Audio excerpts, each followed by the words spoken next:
já saí há mais de 30 anos da faculdade, mudou demais. E tem muitos que não se atualizam, não focam em outras áreas, né? Então, é bem interessante essa ideia que você falou. A pessoa tem que se preparar, porque tem que se especializar. É o que você falou, a medicina. Ele é um cirurgião cardíaco, ele não pode ser outro sem voltar e fazer a especialização e prestar outro serviço, né? Muito interessante. Vamos ver, aqui tem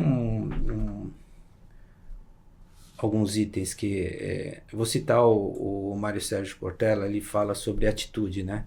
Que falta atitude das pessoas, né? Não vou falar de colaboradores nem profissionais, das pessoas. São pequenos atos de capricho que refletem um grande caráter. Então, esses atos de olhar no olho, o que eu estou te falando, você pode me cobrar, atos pequenos que você faz, mas mostram o caráter, né? Capricho não é obsessão pela ordem, é cuidado com a vida ao redor. Então, assim, tudo que a pessoa é caprichosa já vem e fala assim, nossa, você tem toque. E não é. Na verdade, você gosta de ter ordenação na sua vida. No trabalho, o capricho se transforma em qualidade e excelência. Então, realmente é o que você falou. Se ele é bom naquilo, faz com gosto, faz com capricho, é um trabalho de excelência. Sim. E todo mundo conhece ele como excelência, né? Capricho é o detalhe que faz a diferença entre um profissional ou uma pessoa medíocre e uma pessoa extraordinária. Isso é verdade. Então, são alguns pontos que o Mário Sérgio Cortella fala sobre atitude e que eu acho que falta um pouquinho da atitude, mas eu acho que a gente falta um pouquinho a gente provocar essa atitude nas pessoas, né? E demonstrar para ela que o fazer correto, o ser profissional, tem uma vantagem, né? Porque o que eu sinto hoje é que é difícil você diferenciar dentro de uma empresa, de um canteiro de obra, nem se fala, entre o medíocre e o extraordinário. Porque no final, se você não se esforça e tem uma empresa que dá o prêmio, alguma coisa, na verdade os dois ganham a mesma coisa, né? A mesma aquele situação. Que dá muito retrabalho, que aquele que produz muito, está na mesma situação, às vezes ganha o mesmo salário, ou se não ganha o mesmo salário, a diferença é tão pequena que ele até questiona o porquê ser extraordinário. Infelizmente hoje a gente está naquela situação, né? Fazer o correto e agir da maneira correta, você é um bobo, né? Então é algo para se pensar. E também na parte de empresas que você falou, quando vocês comentaram bastante sobre os encarregados, né? Como que ele trabalha e dar o exemplo, a gente criar líderes, né? Porque o Donald McGannon, ele fala que liderança é ação e não posição. Então a pessoa acha que o líder é só aquele que manda e é o chefe, e não, é como você faz as coisas, como que você tá... Eu mesmo, falando agora até da cidade de Matarazzo, que foi lá até onde a gente se conheceu, né? Grande escola. Quando eu entrei lá, tinha muitos mestres, né, Vlad? Tinha muitos mestres e outros caras até com, sei lá, até com mais bagagem do que eu, né? Mas eu acho que às vezes é algumas atitudes que a gente toma que marca algumas pessoas, né? Que nem você sabe mesmo, a gente marcou uma pessoa que... Sim. É quem hoje eu agradeço muito. Que é um grande líder. Então, não vou falar o nome dele aqui que eu não sei se pode. Mas foi um professor e para mim é um padrinho que aonde eu ando, eu tenho que tomar muito cuidado porque o nome dele tem peso e eu tenho que respeitar, né? E tenho que manter os cuidados que ele teve comigo, eu tenho que retribuir isso. né? Uhum. Então, tinha muitos encarregados, tinha muitos mestres lá, só que, às vezes, você gritar não quer dizer que você é o líder, O chefe, né? você é o chefe, você manda. Não, às vezes você abaixar a cabeça para algumas coisas, às vezes você pode sim ser o líder. E o que aconteceu às vezes foi isso. Às vezes muita gente, por exemplo, a segurança. Antes da gente estar na cidade de Matarazzo, a gente tinha a segurança do trabalho como uma pessoa que parava o trabalho, parava as atividades, então parava de produzir. Só que a gente entendeu que não é bem assim. Tá. A segurança, por que o Tec Segurança para a sua atividade? Porque você está errado. Se você estiver certo, ninguém para a sua atividade. Entendeu? Não tem como ninguém parar. Você está certo, quem é que vai te parar? Ninguém te barra. O foco total tá no cumprir o prazo, né? Por que parar, né? Então, o que que eu tentei ganhar? Tentei ganhar onde era o problema. Por que paravam a área de fulano? Ah, porque o cara não está cuidando da segurança. Então tá parando toda hora. Então eu vou cuidar da minha segurança. Na minha área ninguém vai trabalhar errado. E eu ia lá e batia colado mesmo. Fazia sistema de segurança. Tanto que eu desenvolvi até um projeto lá e fiz um guarda-corpo. Eu botei até o nome de Jet lá, porque era madeira descartando direto, e a gente pegou e eu fiz um projeto lá que acabou esse negócio de estragar madeira. Só mobilizar de um lado para o outro. Então, é você fazer diferente, é você prestar atenção no vizinho. Quando você está prestando atenção no vizinho, não é para você ser igual a ele, não é para você imitar ele, é para você ver onde que estão errando e você não fazer a mesma coisa. Então, no meio daquele monte de encarregado e mestre que tinha lá, porque era uma obra grande, tinha várias áreas de trabalho. Eu fui enxergado por eu tomar conta de umas áreas por causa que eu me desenvolvia do jeito que eles queriam. Não é porque eu era melhor do que ninguém. Sim. É porque eu desenvolvia o jeito que o empreendimento precisava. Dava resultado. O empreendimento precisava de segurança, qualidade. E eu atendia o pessoal. Eu tentava fazer o máximo para poder atingir. Entendeu? Criava coisas que desse retorno para o empreendimento. Porque numa obra grande você consegue criar um monte de coisa. Você consegue criar proteção, criar uma coisa que vai evitar de você gastar financeiro e gastar para o meio ambiente também. Porque você destruir madeira, destruir tudo, você está estragando o meio ambiente. Foi aí onde eu fiz o que eu falei lá sobre o guarda-corpo. Fiz o guarda-corpo e aí até começaram a usar um monte aí em outras obras.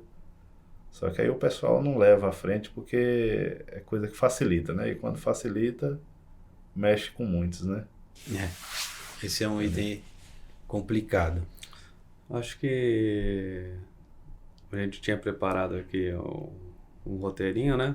Falar sobre as obras estouradas de orçamento, atrasadas, desafio na construção. Mas acho que tem papo, né, para mais de um podcast. Aí falamos bastante sobre o motivo de estouro de orçamento. Focamos bastante na mão de obra, porque é o que a gente domina, é o que a gente tem enfrentado aí nos últimos anos. Mas você vê que ela tem impacto em quase tudo, né? Quase tudo, Principalmente assim, os orçamentos estourados, né?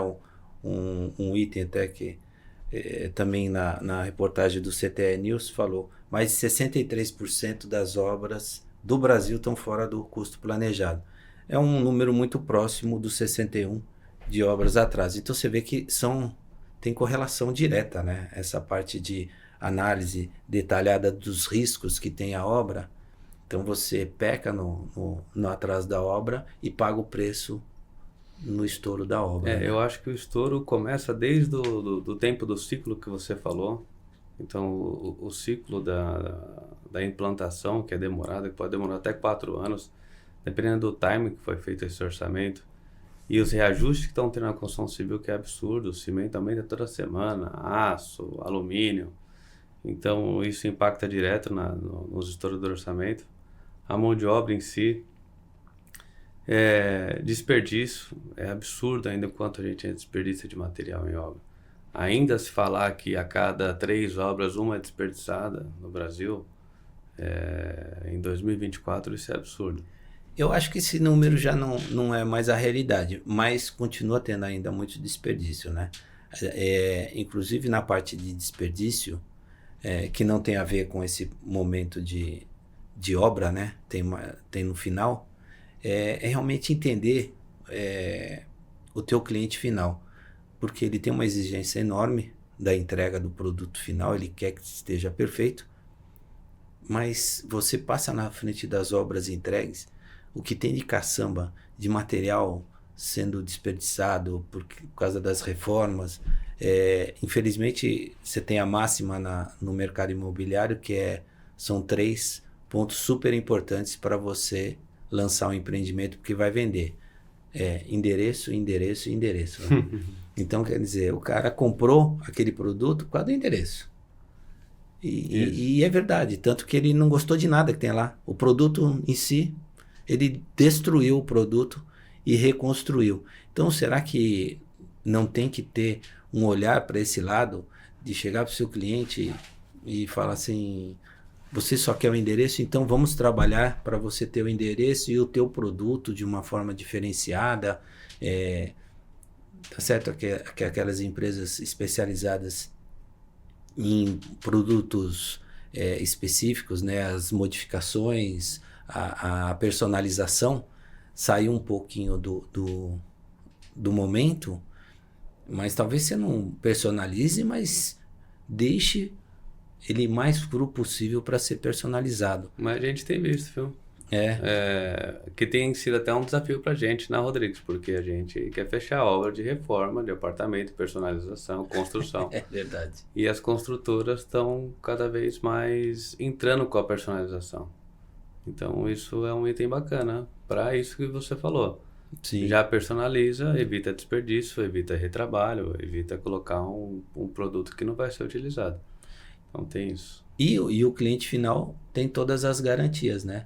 Porque se ele deixar para depois, daí tem a gestão de reformas, os profissionais que vão entrar, se eles realmente a modificação vai ser feita da maneira correta, cumprindo todos os prazos. Que nem, eu vi um amigo falando assim, quais são as ARTs, né? Atestado de responsabilidade técnicas exigidas numa reforma. Todas que são exigidas para uma execução, né? Você tem aquela lista interminável, sim, tudo que você tem que ser responsável, porque a reforma vai ser diferente. Então, são coisas interessantes. Eu acho também, na parte de atraso de obras, né? De orçamentos estourados, desculpa, a forma de contratação. E daí eu queria questionar vocês, porque você faz um contrato para mitigar riscos, né? Na verdade, o contrato ideal seria um contrato onde fique bem claro as suas responsabilidades, seus deveres e suas obrigações, né? Mas também o que você tem em troca de todas as partes. E não um contrato para você discutir ele futuramente. Se você está buscando se proteger legalmente, já o princípio do contrato é errado. Nós fizemos alguns anos atrás uma missão para o Japão, lá pelo Sinduscom, e a cultura é interessante do japonês. O contrato dele é 2 folhas no máximo. O que você tem que me entregar e o que eu tenho que te entregar. O resto, essa parte de mitigação de riscos, se ocorrer um problema, se isso acontecer, se isso daqui, o japonês já fala assim, se você está achando que vai ter problema, é melhor nem fazer o serviço, nem fazer o contrato. Eu não vim aqui para me proteger de um problema, eu vim aqui para não ter problema. Então é alguma coisa de cultura bem interessante para se aprender.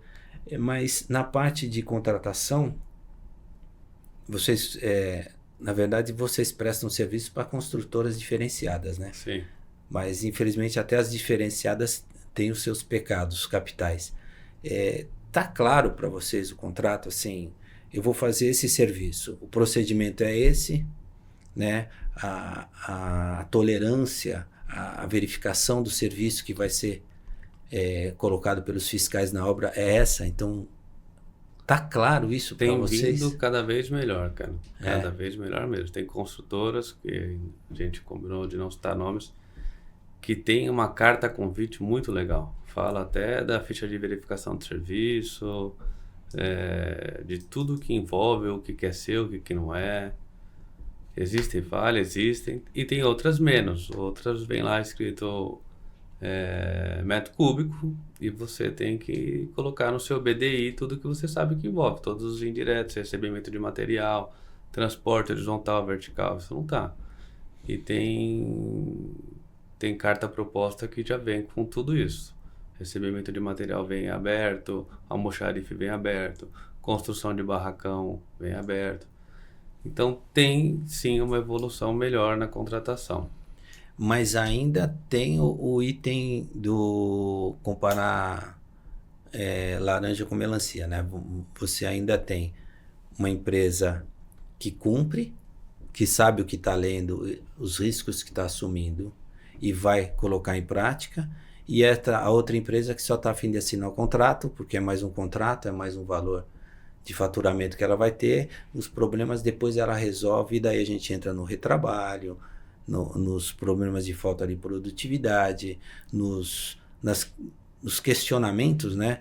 Eu não entendi isso daqui era meu, eu não sabia, e fica nesse vai e vai, enquanto isso atrasa a obra, estoura o orçamento.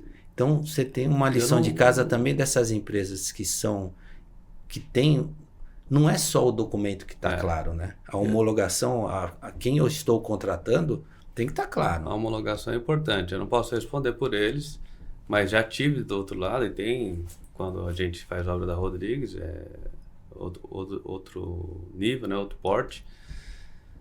Mas a gente percebe que sim, porque hoje o mercado está muito concorrido e de empresas de vários tipos. Tem empresas pequenas que estão começando agora, que está num Simples Nacional e que não sabe orçar, não sabe todos os indiretos, e ela vai lá e coloca preço. Tem a gente... Peca pela ignorância mesmo. Peca pela ignorância, não sabe. Tem a gente que coloca até quantas luvas o cara usa durante a semana, e a gente precisa disso. E coloca todos os indiretos e faz um orçamento mais completo possível e aberto para o cliente ver. E tem o cara grande, que ele não coloca nada porque ele tem força depois para conseguir os aditivos. E aí o cara que faz os suprimentos, que faz a homologação, tem que ter a capacidade de saber que ele está comparando essas três empresas. Porque ele pode contratar o forte no menor preço e depois brigar com o cara nos extras. Normalmente ele perde, porque o cara é bom, se especializou em extra. Ele pode contratar o pequeno e fingir que achou que o cara colocou tudo e no meio da hora tem que trocar. Ou ele pode trabalhar junto com a gente, a quatro mãos, a gente abre o orçamento. Não que nós somos os melhores desses três, eu estou falando. Mas a gente tenta fazer da forma mais assertiva. E mais transparente. Então a gente abre o preço, faz junto, vamos lá, isso aqui é assim, isso aqui nós imaginamos assim, foi tanto preço, a gente faz uma reengenharia para chegar num valor, que nem a gente já fez com outras construtoras. Então os suprimentos têm que ter a capacidade de fazer essa homologação, senão ele vai contratar errado. E tem uma parte também que falam hoje muito, né? A busca da produtividade é a busca da industrialização, dos novos métodos construtivos, uma construção mais seca, utilizando menos mão de obra, né? Você até falou dos prédios mais altos. Mas eu acho interessante, o Renato da REM, outro dia numa palestra, falou sobre a falta de planejamento e estudo do método construtivo. Porque são ciclos que você tem de serviços que às vezes você esquece que impactam, né? Então, por exemplo, você tem uma parede de fachada pré-moldada e você esquece de estudar que a logística toda da obra é bem diferente, né? Os espaços que você tem que ter de estoque ou de just in time, que aquilo tem que chegar no momento, ou se até a obra está preparada, né? Ele falou que teve uma obra que eles não verificaram e tinha uma rede elétrica na frente da obra, que dificultava o içamento das peças para sair do caminhão e colocar dentro da obra. Então, essa falta de estudo do ciclo, né? Então, a industrialização precisa realmente dos especialistas, né? Das empresas serem mais focadas nos especialistas, mas também precisa de um estudo a 4 mãos, né? Porque você, na teoria, você acha que cobriu todas os problemas, mas ter a participação de vocês, que é do dia a dia, e discutir com vocês, olha, agora vamos fazer desta forma, que é diferente do arroz com feijão, estudar e verificar todos os impactos que aquilo tem é muito importante, não é? E eu acho que tem pontos. Nós temos o imediato, que é o que o Jarbas faz dentro do canteiro de obra com a mão de obra, e que as empresas precisam fazer com os materiais também. Eu fui numa palestra da Supermix falando sobre argamassa semiplastificada, que é uma excelente solução para tanto argamassa de revestimento quanto argamassa de contrapiso. Você já recebe ela pronta, já batida, você não precisa dosar, então você tem a garantia de que ela vai vir na dosagem certa, e ela não é aquela coisa que dura 2 horas. Eles colocam umas caixas e dura até 3 dias, se você cumprir. Poxa. E aí você bombeia ela para o andar, então a produção é muito maior, envolve menos mão de obra, menos transporte horizontal e vertical. Essas são soluções importantes, e para a parte mais grave, que é agora, que nós precisamos dar, que o Jarbas dá no canteiro, que essas empresas precisam dar. E essas outras que são futuras, que é estudar os ciclos, mudar, ver o que dá para ser feito diferente,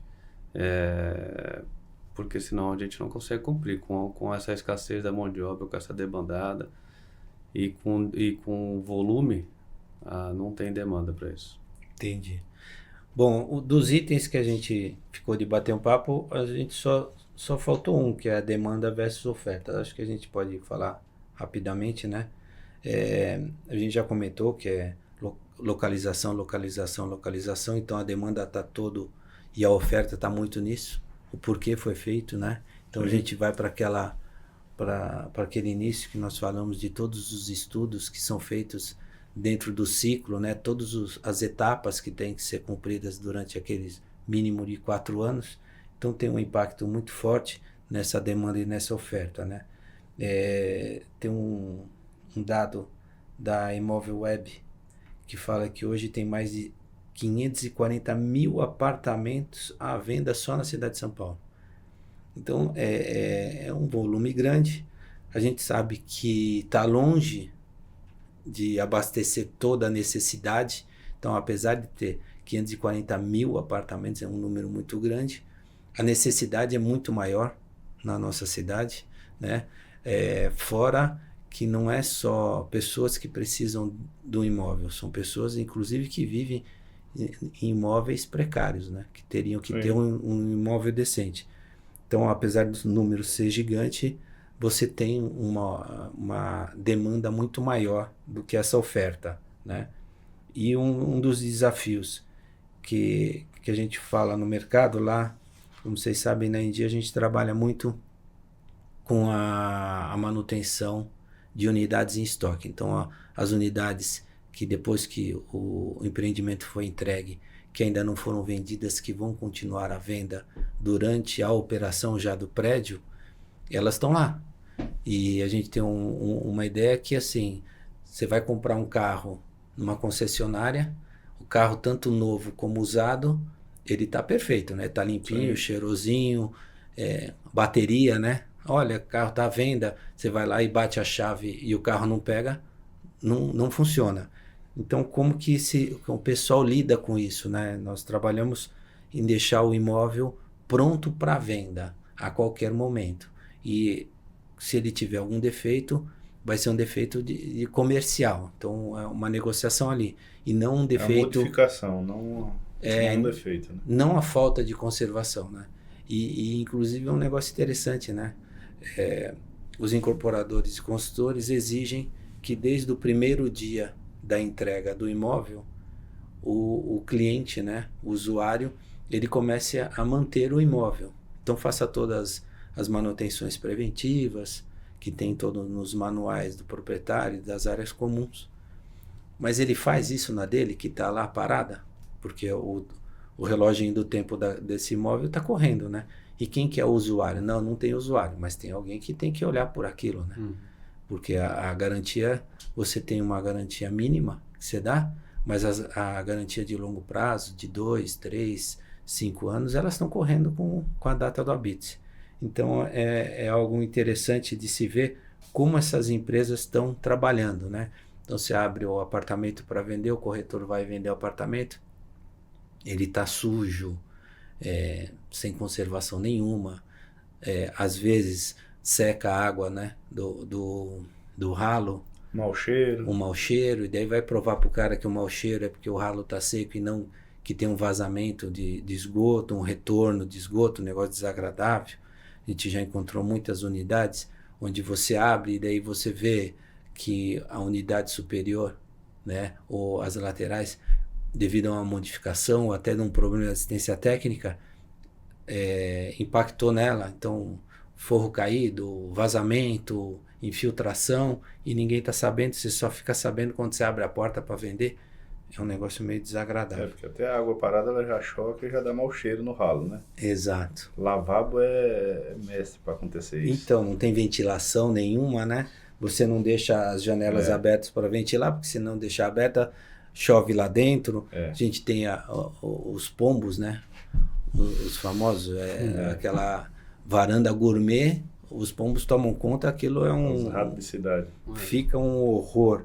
Então é um negócio bem interessante para discutir. Eu acho que a gente atingiu o nosso propósito do nosso episódio 0. Fica aberto aí, quer falar umas últimas palavras aí. Eu acho interessante a gente até divulgar, né? A nossa ideia é ter esse papo aberto, mas tem um feedback das pessoas que a gente vai atingir com o nosso papo, né? Nós vamos trazer convidados na próxima, né, Vlad? Vamos. A ideia é dar uma continuidade até do mercado imobiliário, não só na área que a gente mais atua, mas se a gente tiver um feedback do pessoal que escutou o nosso bate-papo, seria bem interessante, né? A gente falou muito sobre especialistas, queremos recebê-los, conhecemos bastante, temos certezas que vamos aceitarão, né, a proposta de vir. Então, se quem assistiu o vídeo e puder comentar e falar, sabe, qual que é a área que está mais aflita para saber, a gente pode tentar focar nisso aí. A gente ainda tem conteúdo para falar, nós três aqui, bastante, poderia aprofundar também nisso aí, mas queremos receber pessoas e espero que vocês tenham gostado. Realmente foi um bate-papo, é um programa 0, a gente gagueja, fica nervoso e o que a gente ensaiou nem sempre sai, mas a gente está acostumado a fazer isso aqui numa padaria, está acostumado a fazer isso aqui conversando lá nos nossos escritórios, então eu tenho certeza que no mínimo um papo claro saiu, né? Porque bem honesto, né? E honesto, que é o que a gente sempre faz. Bom, eu não ensaio nada, não tenho um texto, não tenho nada, então só peço desculpas se saiu alguma coisa que não era para sair, né? Imagina. Mas falou bastante, hein, Vlad? Foi. Jarbas falou que ia ficar quietinho, tá nada, né? Eu não vim aqui, eu vim meio despreparado, mas estamos aí e estamos preparados aí. Vamos lá, eu vocês sabia precisarem aí. que mais tinha conteúdo é o Jarbas, que vivencia muito essa parte de obra aí. As dores, né? As dores. Que mais lamenta, né? Que e hoje... A gente reclama muito, porque o Vlad ele faz orçamento e eu toco a obra, então eu tenho que, para mim negociar dentro da obra, eu tenho que perguntar pro Vlad. E a ver o que o Vlad me oferece é muito justo, e eu fico meio brabo, porque... Mas é isso, né? Mas se a gente tiver, assim, se o nosso papo chegar em alguns contratantes, né, e eles se sensibilizarem com isso e entenderem que o que a gente quis dizer é que muitas dessas dores que a gente tem impacto negativo para eles. Sem dúvida. Atrasando a obra, estourando orçamento. Sim. Então, E a se a gente troca conseguir... de fornecedor é absurdo o impacto que tem. Exato. E a gente tem passado por isso várias vezes. A gente vai em obra que tem que trocar e às vezes a gente chega lá, percebe que o problema não é o empreiteiro, tenta conversar e tal. Mas a gente está super disposto, viu, Lê? Não só aqui, recentemente eu tive numa gerenciadora, conversando com um dos gerenciadores lá da cidade de Matarazzo. Uhum. E sobre isso, falei, cara, me recebe aí pra gente tomar um café? Recebe. E aí eu sentei lá, falei, eu tô um pouco aflito. Eu acho que eu tô tentando te dar a informação para que vocês façam o gerenciamento, que façam o planejamento, que incluem esses novos cenários de tudo, material, mão de obra. Eu não quero inventar a roda, mas nós estamos vendo o sofrimento. Então, aqui dentro ou fora daqui, nós estamos super dispostos a trocar essa ideia para que saia. Que nem você falou, a gente vai atingir talvez alguns contratantes e o que a gente sempre fez, quem conhece a gente sabe, é isso. Na hora de fazer o orçamento, o nosso orçamento é feito assim, ó, tá aqui, tá tudo junto. Tá até aberto, quanto a né? gente ganha aqui, ó. E você vai ver que é pouco e não tem margem para errar. Vamos dar uma solução para isso. Talvez a solução nem esteja aqui, porque esses custos são fixos. A solução esteja numa reengenharia. Então a gente precisa partir talvez para essa argamassa semi-plastificada, porque vai envolver menos mão de obra, e a gente faz isso junto. Então, estamos super dispostos para isso. Não, interessante você falou, porque esse livro que eu citei dos princípios da liderança servidora, que é o Capitalismo Consciente, ele foca muito nessa transparência, que quando você tem essa transparência, essa troca de informações, você tem o ganha-ganha-ganha, né? Sim. Então, eu que estou passando uma informação para você, você que está recebendo tem um ganho. Se você absorver essa informação e considerar isso, eu tenho um ganho também, né? E o nosso cliente final também ganha. Então, esse ganha-ganha-ganha é muito interessante para a gente divulgar. Então, a nossa intenção, né, o objetivo é de ter um canal aberto para que esse papo nosso, né, do café e do almoço não seja uma mesa de penúria, né, de chorar Sim. as dores, e sim seja de uma troca de conscientização do que é o problema real, do que a gente está buscando, né, de boas práticas, o que o pessoal está fazendo, né, propósito de buscar realmente esse ganha-ganha-ganha. E até para quê também, não só a construtora, como o cliente final também, ele saber o que a gente está passando no mercado com Sim. a mão de obra, né? Porque eu sei que quando o cara compra um apartamento, ele faz um investimento, ele quer saber a data final que ele pode se apropriar daquilo ali e ele fazer negócios ou residir, né? Sim. Não ficar achando desculpa para os problemas. Então, mas é bom saber até para a gente também não lidar no dia a dia só com desculpa, porque a gente não tenta arrumar desculpa, a gente tenta jogar real. Eu chego no escritório das construtoras e eu falo mesmo, ó, esse fulano tal saiu, tô contratando, eu mando até a entrevista com ele e mando o exame feito. Tem cara que ele faz o exame, faz a integração e não vai para obra.